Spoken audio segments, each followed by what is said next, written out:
Peace, and welcome to the Tailored Healing Collective podcast. This is a space for, but never limited to, people of color for discussing sacred plant medicine, pregnancy, parenthood, and more.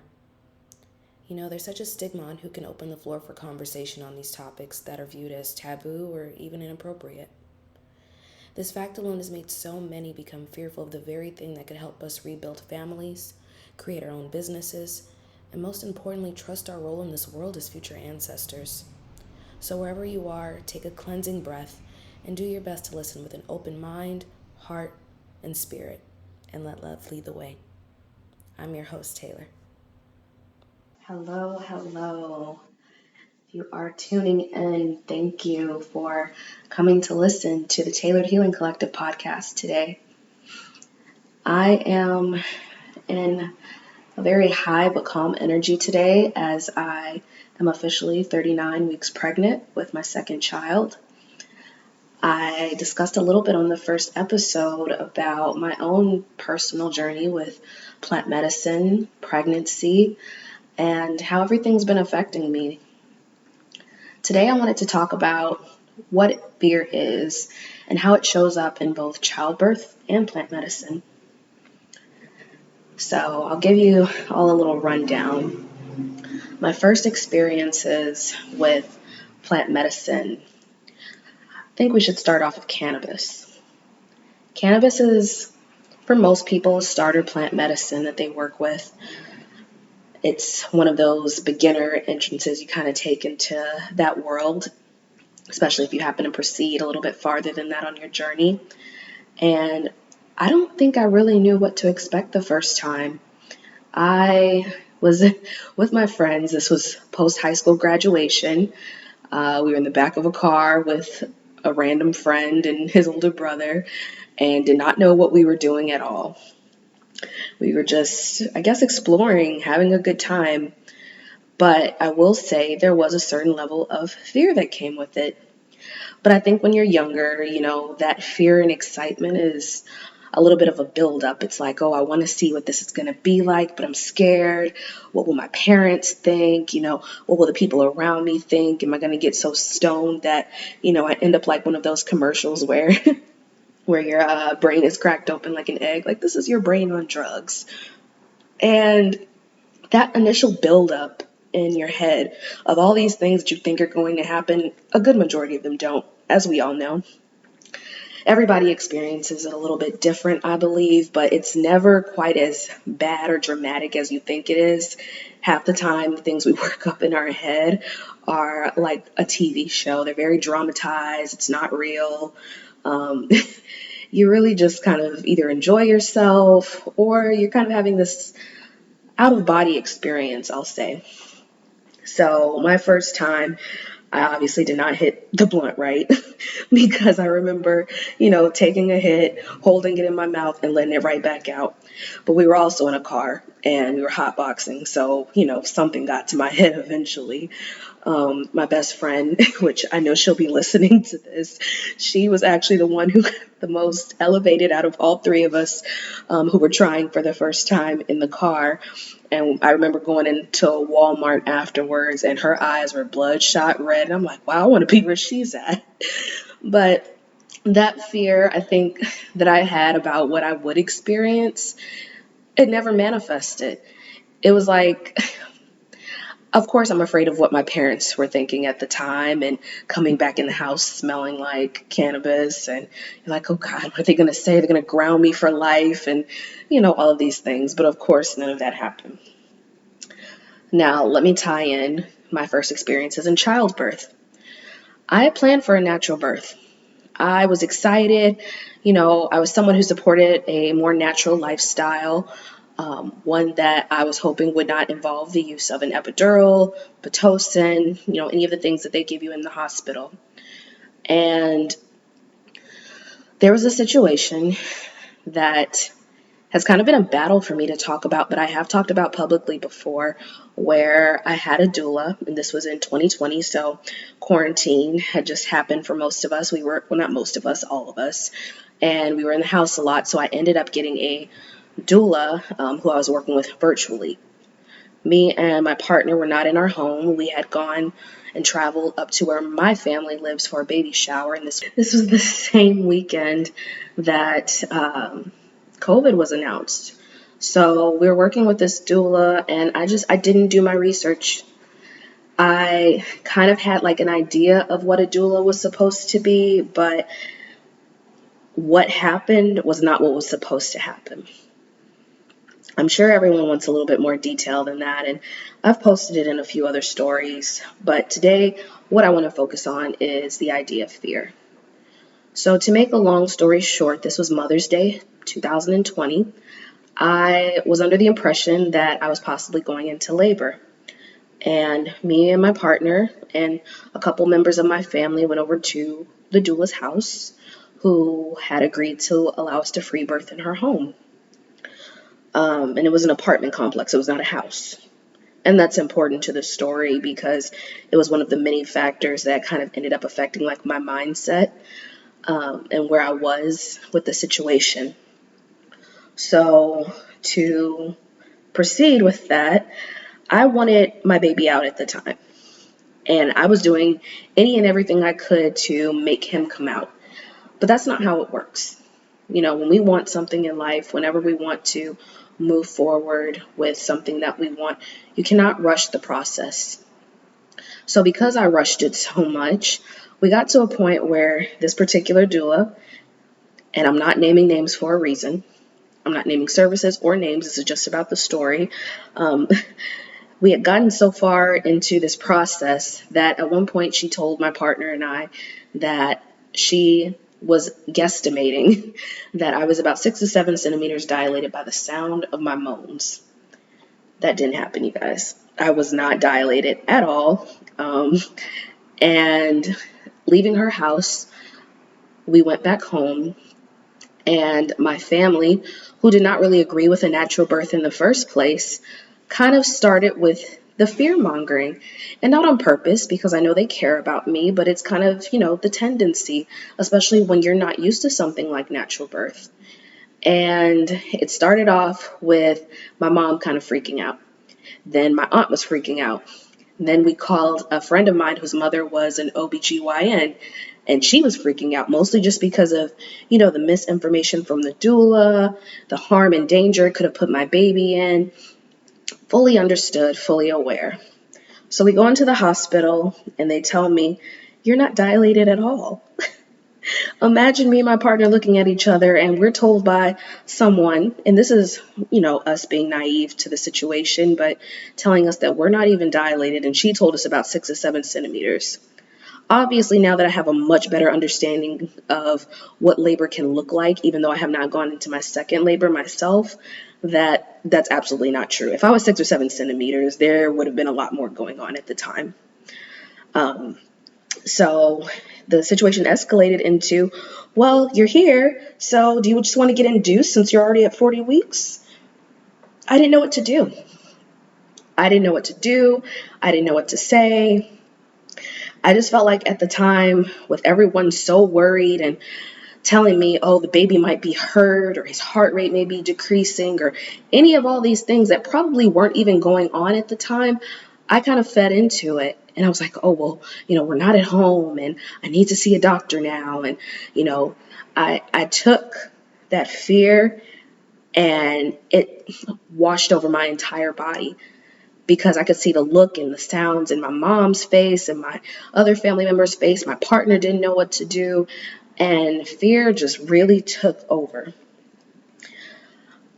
Fear and how it shows up. So it can show up in a few ways. It can show up in preconceived notions. It can show up in the experiences of others, and it manifests into our reality. My mom, when she had me, she had a C-section. I was, from what she told me, about 2 weeks late. So I'm sure a lot of women, when they perceive when babies are late, that there's something wrong. Not that these babies are taking their time, but that there's something wrong. And a lot of these doctors tell us the same. If you go over a certain amount of weeks, then it might be safe to get an induction because something's wrong. And while an induction may be necessary for some people, I don't believe that it is necessary for all. I mean, here I am at 39 weeks officially. I'm measuring at 40, and I'm still very calm. I feel no need to rush to a doctor. I feel like my baby is taking her time the same way that her brother did, the same way that I should have been patient. As anxious as I am, a baby is coming out at some point. She's not going to be stuck there forever. She's still moving, she's still active. But the initial fear I had the first time in my pregnancy was that something was wrong.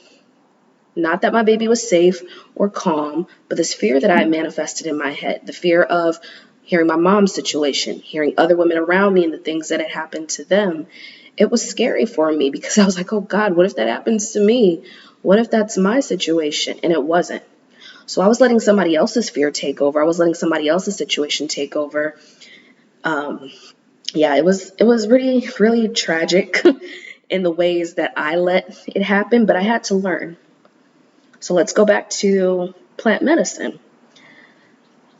We don't even have to go necessarily into cannabis. I'll just speak generally about taking plant medicine journeys. So the people I have talked to who have not yet experienced plant medicine, it's interesting for me to hear where their fear lies about it.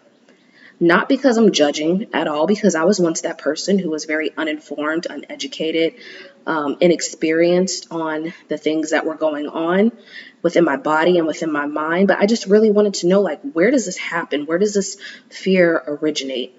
How does it occur? And a lot of the answers are similar. I've heard, oh, I just don't know what's going to happen to my mind. And, I don't know if I should be around people because it may not be safe. And, in my head, I'm like, what do you think? Like, who put these ideas in your head? Who told you something bad was going to happen? Well, you think you'd really hurt someone? Is it in your nature to hurt someone now? So why do you think that this thing, this plant, this natural resource or this fungi, why would it allow you to change into a completely different person? I mean, we know alcohol does that. We know that certain opioids can do that. But cannabis, mushrooms, I've never had that experience. But then again, they don't know. So any preconceived notion that they may have gotten from somebody else or from someone else's experience, say someone who's maybe had a bad trip, probably got in their head somewhere. Or it's just, the fear of the unknown. And I think that's the most popular answer I've ever heard. It's the fear of the unknown. I usually listen to those stories, and I used to let them scare me a lot because, I thought that other people's situations were my own. I have the tendency to internalize other people's emotions at times and not differentiate my own. And hearing other people's situations, I'm like, wow, like they must be going through something pretty dark, for it to take over. And so I had that initial fear. I talked a little bit on my Instagram about my first full macrodosing journey as a pregnant woman. And initially, before I started, I had all these fears. I'm pregnant. I have a soul growing inside of me. What if I hurt her? What if her brain stops developing or something, some neural pathway is thrown off because I'm ingesting, something that I don't normally ingest? What if, what if, what if, what if? All these are hypothetical.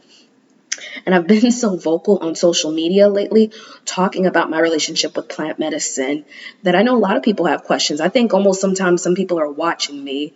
They want to see my baby being born because they want to see, like, okay, does this really work?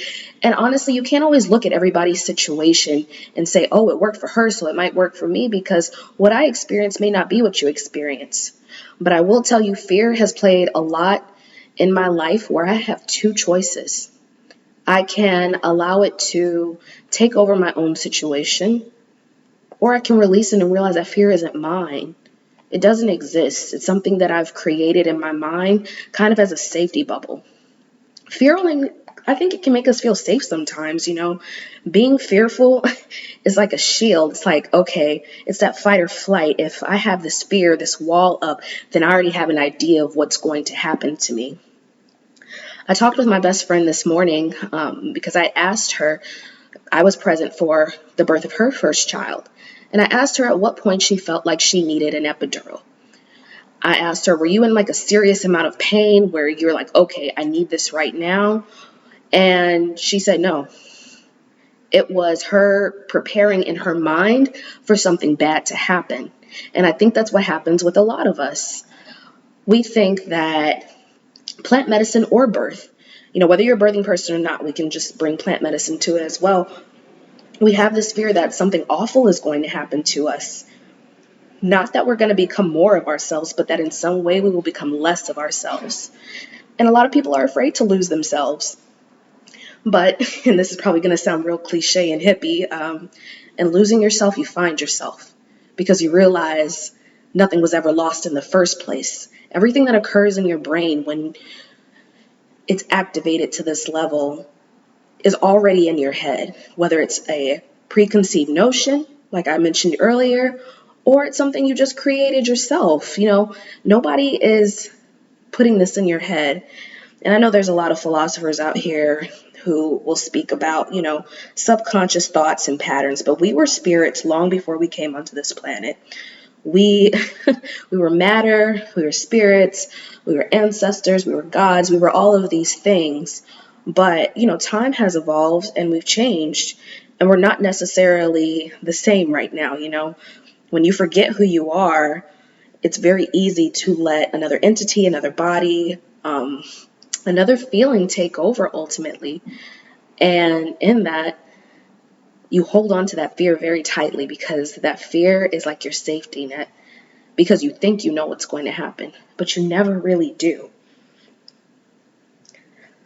So next, I kind of want to discuss the process of death and rebirth and how it is constantly happening in our lives. So we go through big and pivotal moments in our lives because the choices we make can form our experiences through emotions. You learn things happen for a reason. Everybody's experience is different. When you have, let's say, not even just the birth of your child, maybe it's a graduation from high school, or maybe it is getting married to someone. You see everybody else's experiences, and they build up, build up, build up. You think this is what marriage looks like. You think this is what life is going to look like after you turn 18 and you're no longer under the official care of your parents. But you never quite know what it looks like because everybody is different. You can't look at everybody else and say, I'm going to have exactly what they have in the same way they have it. I haven't even given birth to my child yet, and I know my experience will look like no one else's. No matter how hard I look, I might find something similar, someone I can relate to, but no one's experience will be my own.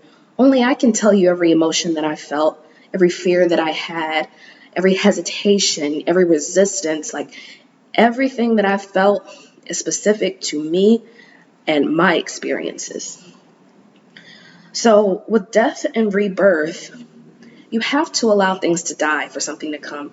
So letting fear die in these situations. If you hold on to the fear, it is very possible that the worst thing you imagine will actually come to life. But that's because you truly believe that that was going to happen. If you release fear, this thing that seems to have a hold on you, but you realize you're the one holding it, if you release that, who knows what you'll rebirth? We all know the story of the cocoon, the butterfly emerging. But while we're focused on the pretty butterfly, we forget about what's going on inside of this cocoon.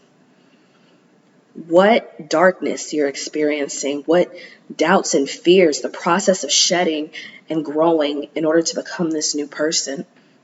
I've experienced this many times on plant medicine where I think I've learned it all, and then I realize I've learned nothing at all, but I've learned everything.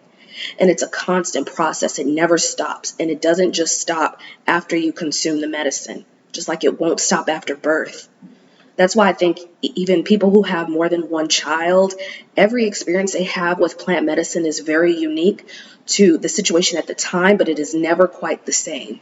Even women who have similar babies or around the same time.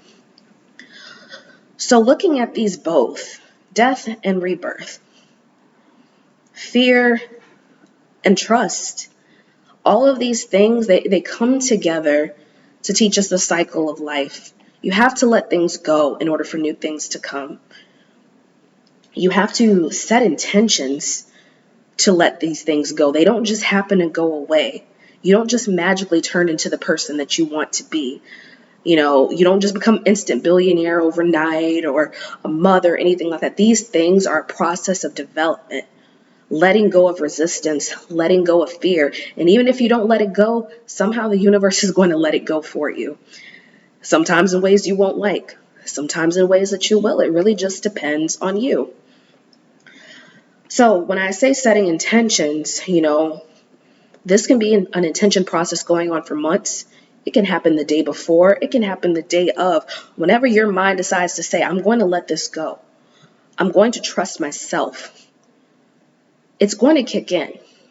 But any little sliver of doubt or fear is probably going to make that turn down. You won't hear it as much. And the more you turn down your own voice, you're amplifying everybody else's. You're listening to, oh, what if this happens? Or, oh, she should have done this. She should have done that. You don't think that's happened to me? I am not perfect. I consumed mushrooms during this pregnancy. And while logically in my brain, I know I have pictures on my wall in my home. Like, I know that this has been done for practices for years to help people not only in pregnancy, but outside of pregnancy. But then modern society kicks in. So the little voice in my head that knows these logical things turns down. The media, certified doctors, that goes up. And then I hear risk. I hear failure. I hear hospital, induction. Same way with plant medicine. I hear, Taylor, you're not good enough. Who do you think you are? Why would this help you? You see the difference between the two voices, the words, the feeling, the emotion? One is giving you that freedom. One is allowing. One is giving you all the love and the energy that you need within yourself, and the other one shuts it completely down. Set those intentions so that nothing can come into your bubble and nothing can come into your circle. I will say personally, in both ways, I have struggled myself throughout my first pregnancy and throughout this one. I know there's going to be tons of people when they find this podcast who do not agree with me, who will tell me that I've affected my baby in some way, that will tell me, I can't believe you did that. What if? In order to do this podcast, I had to turn that off. In order to share my story on a couple other podcasts, I had to turn that off. In order to get in front of a camera and be vulnerable with the entire world, whoever may be watching, I had to turn that off. And it's a constant process. The same with death and rebirth. What's going on inside of that dark cocoon is me releasing those things, leaving it in the darkness. Because, darkness and light both have their places in the world. One can't exist without the other. You need both. You need to have the darkness to understand the light, the same way you need to have the light to go back to the darkness. We need our times of retreat and introspection, and sometimes even listening to the bad voices so we know and can differentiate what the good ones sound like. What has been revealed before will be revealed again until we learn the lesson. It's going to happen time and time again throughout your life. There's not just one big moment where you learn, I have fear, and then it goes away. You never stop really having that. Now, I will say plant medicine, and even having a child, even though I had my child via cesarean, that was one of the worst things I imagined could happen. I didn't get to hold him when he came out. I saw him for half a second with a mask over my face, breathing in oxygen in a room full of strangers with bright light shining down on me, cut open. My partner's gone. Later on, they told me he wasn't breathing the first minute of his life. And that was, in my mind, the worst thing that could have happened. I have a thriving 2-year-old now who is so strong, so personable, so loving. And I think back to that moment and say, why did I let the fear kick in? Why did I let someone take my decisions away from me? Why did I allow these things to occur? But I had to. I couldn't talk to you all the way I am right now if those things hadn't happened. I couldn't feel comfortable birthing my second child my way if that had not happened. That was my darkness. That was my cocoon moment. Again, I have not yet had my child. I am sitting here literally waiting for her to come at any moment now. But the fear has subsided. I'm anticipating the future now. I see a beautiful birth happening my way. No one has made my decisions for me. I have taken full control, not over my body, but just also with my mind, you know? You know how powerful it feels when you take control of your mind back? When you see, okay, all these veils are around. Well, let me open up some windows. Let me see what's really outside. They told me this is outside, but let me really go outside and look and see what the world has to offer me and what I can do with it, not what someone else can do. Someone else's story is fine. I love hearing about people's success and the way they did it. But one thing I've come to realize, it doesn't matter how many ebooks, how many tutorials, how many times you sit around the campfire and share your favorite songs. Your experience is going to be your experience at the end of the day. Now, we could go into numbers. We could go into statistics. We could bring in every leading expert on the topics of entheogens, mycology, cannabis, plant medicine. But that's not experience. Those are just logical facts. Facts that are just rooted in someone else's research. This is not a space for me to promote, to sell, to misinform anyone. This is just me sharing experience, so I hope that's taken very seriously.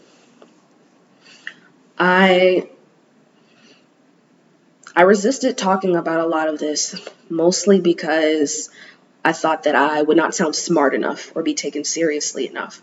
I didn't trust my level of intelligence, and my level of intelligence, again, is specific to me and my experiences and the way that I feel and what has happened to me, evidence-based wise. But I'm not one of a million, in a certified study by the national board of whoever. I'm just me. So I know that I will have people asking me, how much did you consume? What was safe for you? I can't speak for you, unfortunately. I can only speak for myself. I can only speak for my own experiences. Let's talk about breath.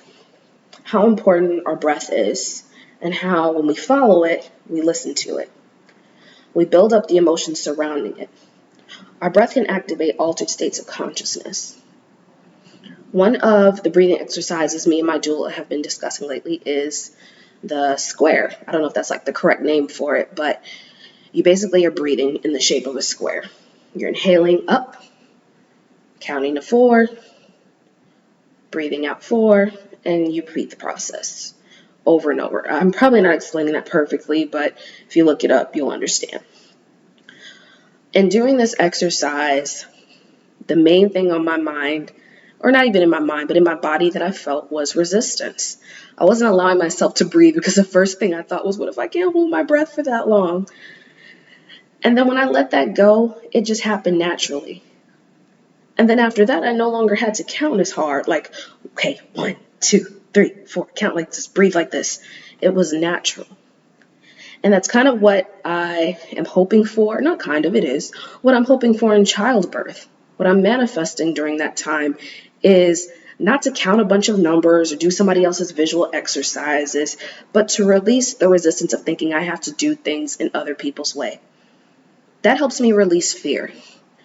Because if I'm thinking, I'm not doing this right, such and such did it this way, and she said do it that way, and he said do it this way, and it worked for them, and it looked great for them, I'm not focusing on the main person in the room, which is me. Everybody's favorite phrase this year, I'm laughing because it's so true, is be the main character of your own life. How are you going to be the main character if you're focused on all the side characters? And that includes everyone. That includes doctors. That includes OBs, doulas, your mom, your grandma, your brother, your dad. They're the side characters in these situations. When you're using plant medicine, you may have a trip partner or someone watching over you in ceremony or a shaman or whoever that may be, but you are still the main character in this. You are the one that has to do the releasing. You are the one who has to do the growing. You are the one who has to do the learning after. No one can do that work for you. They can hold your hand. They can brush your hair, give you all sorts of comfort measures, but you are the only one who can control these things at the end of the day. I realized I got a little bit off topic when it came to the breath work, so let's bring that in again. Not just me focusing on this specific kind of breath, but connecting to your breath, because breath is life. Life is that reminder. Every breath that we take is part of this evolving consciousness we have. We breathe in, we breathe out.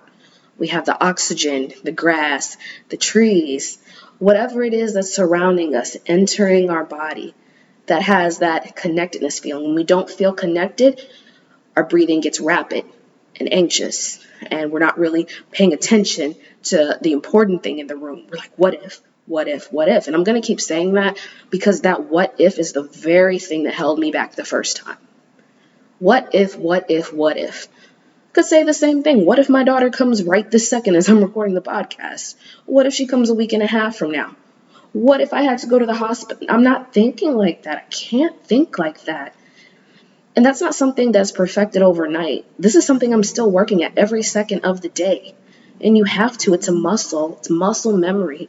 Releasing that fear, remembering who you are, remembering that this is my story and I'm going to tell it the way that I want to. The breath is life. It is connection to the world. It is connection to self. It is the thing that fuels us, the thing that motivates us, the thing that keeps us alive. And that's for a reason. When we stop breathing, or our breathing changes in some way that's not natural to us, the effects hop in almost immediately. I believe they could also hop in just as quickly if we let it go. And I don't mean stop breathing, I mean like letting go the actual feeling.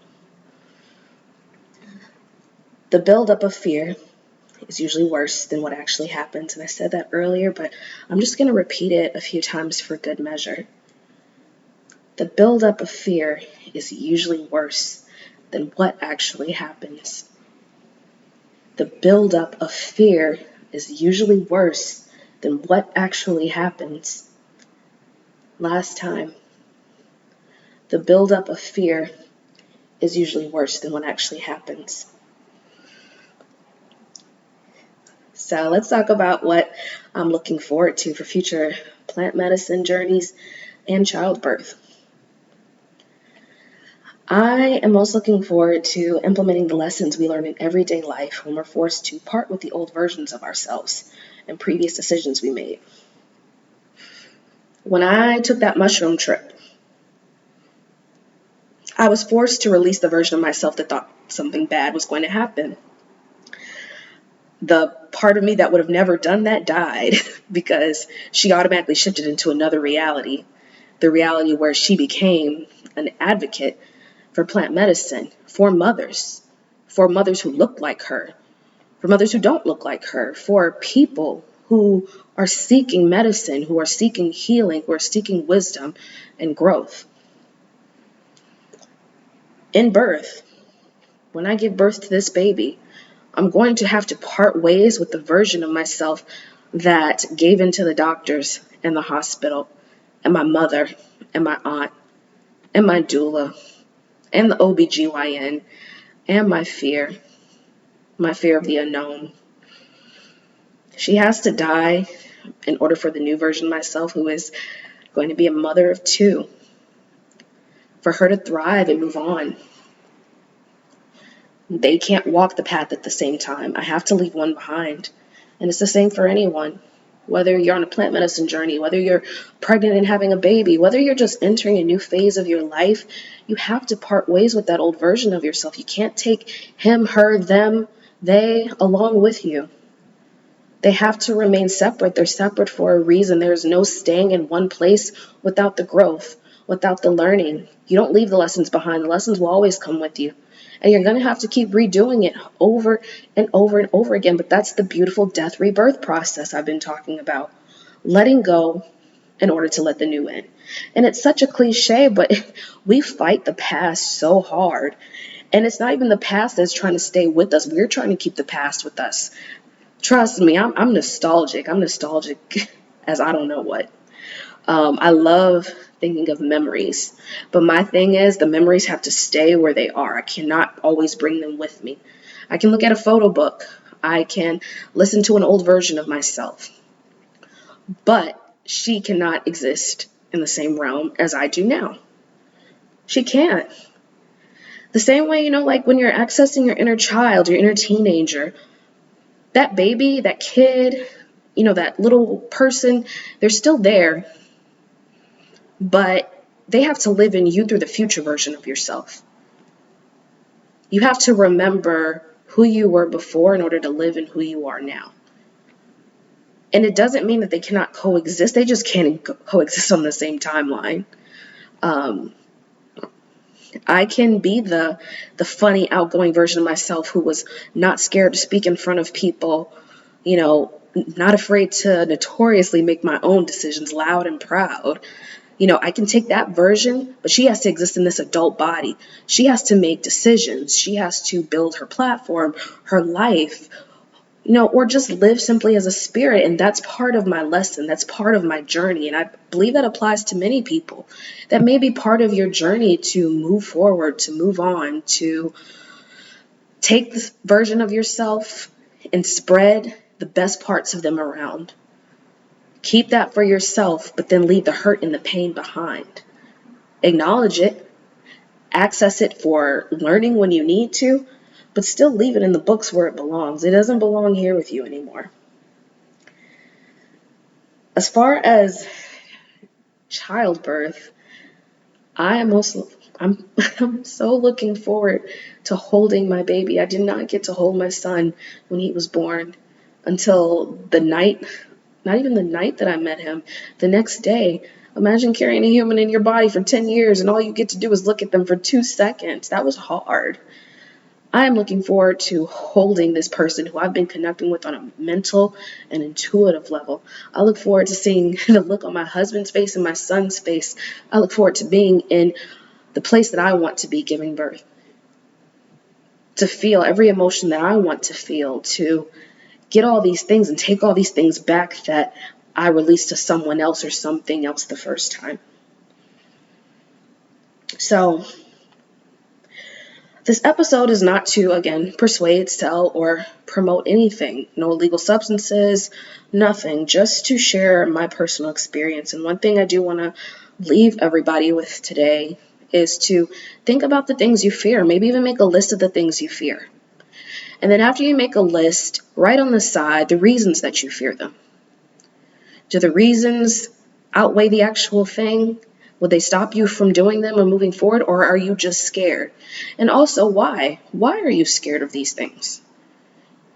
Did someone else have an experience like this? Do you fear that the worst thing possible is going to happen?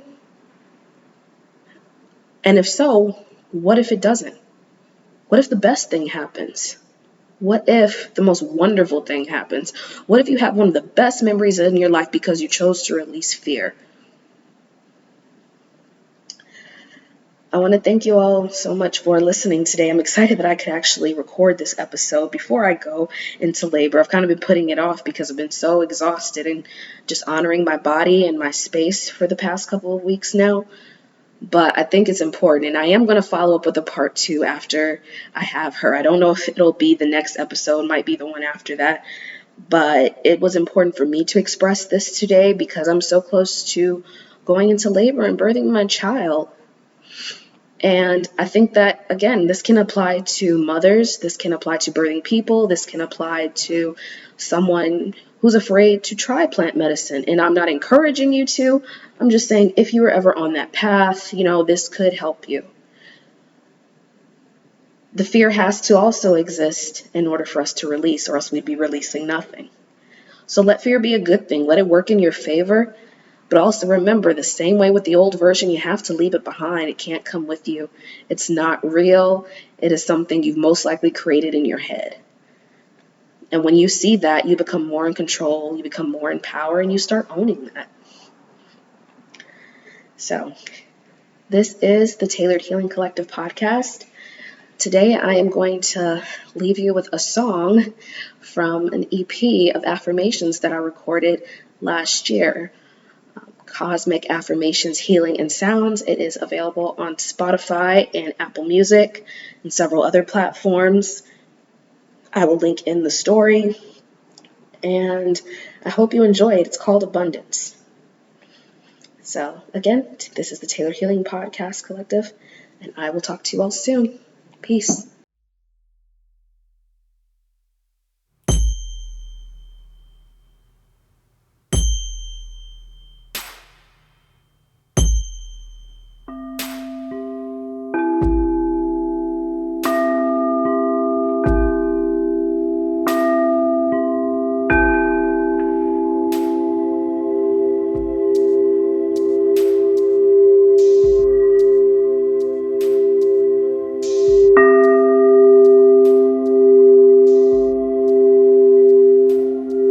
My home is abundant.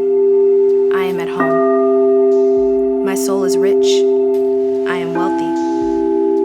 My heart is full. I am loved. My life is enjoyable.